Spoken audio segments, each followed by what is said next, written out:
নিখোঁজ হওয়ার পর মহানন্দা নদীর রেল লাইনের ব্রিজের নিচ থেকে উদ্ধার দশম শ্রেণীর ছাত্রের মৃতদেহ। শুক্রবার সকালে ওই ছাত্রের মৃতদেহ নদীতে পড়ে থাকতে দেখে এলাকাবাসীরা। খবর দেওয়া হয় পরিবারকে। পরিবারের লোকজন এসে শনাক্ত করে দেহ। মালদা থানার পুলিশ মৃতদেহ উদ্ধার করে ময়নাতদন্তের জন্য মালদা মেডিকেল কলেজ হাসপাতালে পাঠানোর ব্যবস্থা করে। বাড়ি থেকে নিখোঁজ হওয়ার পর মহানন্দা নদীর রেল ব্রিজের নিচে থেকে দশম শ্রেণীর ছাত্রের মৃতদেহ উদ্ধার ঘিরে চাঞ্চল্য। শুক্রবার সকালে ওই ছাত্রের মৃতদেহ নদীতে পড়ে থাকতে দেখে এলাকাবাসীরা। খবর দেওয়া হয় পরিবারকে। পরিবারের লোকজন এসে দেহ শনাক্ত করে। পরবর্তীতে ঘটনার খবর পেয়ে ঘটনাস্থলে ছুটে আসে মালদা থানার পুলিশ এবং মৃতদেহ উদ্ধার করে ময়না তদন্তের জন্য মালদা মেডিকেল কলেজে পাঠানোর ব্যবস্থা করে। জানা গেছে মৃত ছাত্রের নাম অংশু মহন্ত, বয়স 16 বছর। বাড়ি পুরাতন মালদা পৌরসভার 7 নম্বর ওয়ার্ডের বাঁচামারি এলাকায়। পরিবারের তরফে জানা গেছে গতকাল বিকেলে ঘুরতে যাওয়ার নাম করে সাইকেল নিয়ে বেরোয় সে। তারপর রাত পেরিয়ে গেলেও বাড়িতে ফেরেনি। খোঁজাখুঁজি শুরু করে পরিবারের লোকজন এবং অবশেষে মালদা থানায় একটি লিখিত অভিযোগ দায়ের করে। শুক্রবার সকালে উদ্ধার হয় মৃতদেহ। কী কারণে মৃত্যু তদন্ত শুরু করেছে পুলিশ। যদিও মৃতদেহে কোনো আঘাতের চিহ্ন নেই। পরিবারের তরফে জানা গেছে ছেলেটি অল্প বিস্তর মানসিক ভারসাম্যহীন ছিল। বলছি কি হয়েছিল, কি জানতে? কালকে বিকালবেলা ঘুরতে বেরিয়েছিল সাইকেল নিয়ে, পার্কে যাওয়ার নাম দিয়ে। কালকে গেছে আর আসেনি। বাড়ির লোক ভেবেছে 8টা 9টার দিকে ঘুরে ঘুরে চলে আসবে রাতে 10টা 11টা বেজে গেছে, তাও আসেনি। আজকে কি জানতে পারলেন?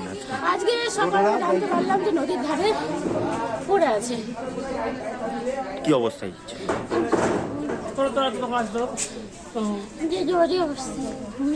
কি চাইছেন? কে মানে কিছু কি মনে করছেন এটাকে? এখন আমাদের বাড়ির দাদা বাবারা কি করবে এখন ওরা? আমি গতকাল ভোটের প্রচারে আমি বাচ্চাবাড়ি মন্ডলপাড় আমার ওয়ার্ডে বেরিয়েছিলাম সমস্ত কর্মীদেরকে নিয়ে। আমি বেরোনোর পর আমি সেই বাড়িতে ছিলাম যে বাড়ির ছেলেটা মারা গেছে, অংশু মহন্ত। বাবার নাম হচ্ছে উৎপল মহন্ত। তখন প্রচার শেষ করে বাড়ির পথে যায়, তখন আমাকে ডাকা হয় রাত্রিবেলায়, আনুমানিক রাত্রি 11টা, যে এরকম ব্যাপার ওই বাড়ি একটা ছেলে নিখোঁজ, বিকাল 4টা থেকে পাওয়া যাচ্ছে। তৎক্ষণাৎ আমি মালদা পিএসে যাই। মালদা পিএসে গিয়ে একটা মিসিং ডায়েরি করি। আইসি সাহেব সহ সমস্ত অফিসারদের সঙ্গে কথা হয়েছে। ওনারাও অলরেডি মেসেজ করে দিল বিভিন্ন জায়গায়। বাচ্চাকে সঠিকভাবে বড় করতে, যদি বাচ্চাকে ভালো করে বুঝতে পারি, জানতে পারি, চিনতে পারি, তাহলে কিন্তু আমাদেরকে মানুষ করতে অনেক সহজ হবে। আমরা একটা উপায় আমাদের কাছে আছে, DMIT, demographics multiple intelligence test. আমরা আজকে একটা অদ্ভুত জিনিস নিয়ে কথা বলবো, যে জিনিসটা আমরা সবাই চাই বাচ্চাকে সঠিকভাবে বড় করতে, এবং বাবা মা হিসেবে বাচ্চা যাতে বাবা মার চেয়েও আরও ভালো শাইন করে, আরও ভালো যেন কাজ করে, সেটা সব বাবা মাই চায়। এর জন্য আমরা যদি বাচ্চাকে ভালো করে বুঝতে পারি, জানতে পারি, চিনতে পারি, তাহলে কিন্তু আমাদেরকে মানুষ করতে অনেক সহজ হবে। আমরা একটা উপায় আমাদের কাছে আছে, যেই একটা টেস্টের মাধ্যমে, সেই টেস্টটার নাম হচ্ছে DMIT, demographics multiple intelligence test.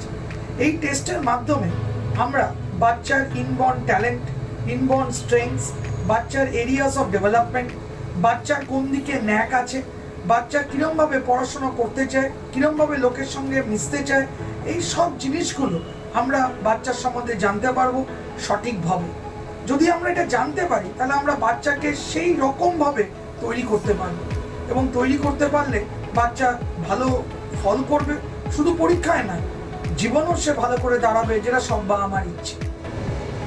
হ্যাঁ, আমরা আজকে এখন দেখাবো এই যে অদ্ভুত যে প্রসেস বা অদ্ভুত যে একটা টেস্ট, সেই টেস্টটা কি করে হয়।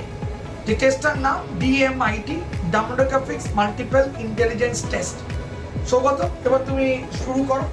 আমরা একটা ফিঙ্গারপ্রিন্ট মেশিন নিয়ে এই কাজটা করা হয়, এবং এই ফিঙ্গারপ্রিন্ট মেশিনে কিন্তু শুধু DMITর জন্যই কাজগুলো করা যায়। প্রথমে আমরা লেফট হ্যান্ডগুলোকে আগে নেব, তারপরে আমরা রাইট হ্যান্ড নেব। এই দুটোরই আমরা ফিঙ্গারপ্রিন্টগুলো নেব এবং 3 রকম শেপে নেব। সামনে সাইড 3 রকম করে নেব, যাতে করে আমরা অ্যাকুরেট টু অ্যাকুরেট রেজাল্ট পেতে পারি। অনেকেই একবার নিয়ে রেজাল্ট বের করে, কিন্তু সবচেয়ে বেশি অ্যাকুরেট চাইতে হলে একটা ফিঙ্গারকে 3 রকম অ্যাঙ্গেলে নিয়ে আমরা এই কাজটা করি। আপনারা দেখতে থাকুন কিরকমভাবে টেস্টটা হচ্ছে, এবং একটা সফটওয়্যারে আমরা এই ফিঙ্গারপ্রিন্টসগুলোকে তুলে নিচ্ছি, এবং তুলে নেওয়ার পরে আমরা সেই রিপোর্টটা যেই কাস্টমার আমাদের সঙ্গে করলেন রিপোর্টটা, সে ওই রিপোর্টটা পায়, এবং তারপরে আমাদের একজন সাইকোলজিস্ট আছে যিনি টোটাল রিপোর্টটার উপর একটা কাউন্সেলিং করে, এবং সেই কাউন্সেলিং একটা entire discussion between the parent and the councillor হয়, যাতে করে বাবা মা বুঝতে পারে তার কোথায় স্ট্রেংথ, তার কোথায় এরিয়াস অফ ইমপ্রুভমেন্ট, তার পার্সোনালিটি, তার কি ইচ্ছে অনিচ্ছে, পড়ার স্টাইল, এবং কোন দিকে সে বড় হয়ে ভালো রোজগার করতে পারবে, বিজনেস করবে না চাকরি করবে, চাকরি করলে কোন স্ট্রিমে যাবে, সব কিছু সে কিন্তু বিশদভাবে বাবা মা জানতে পারে।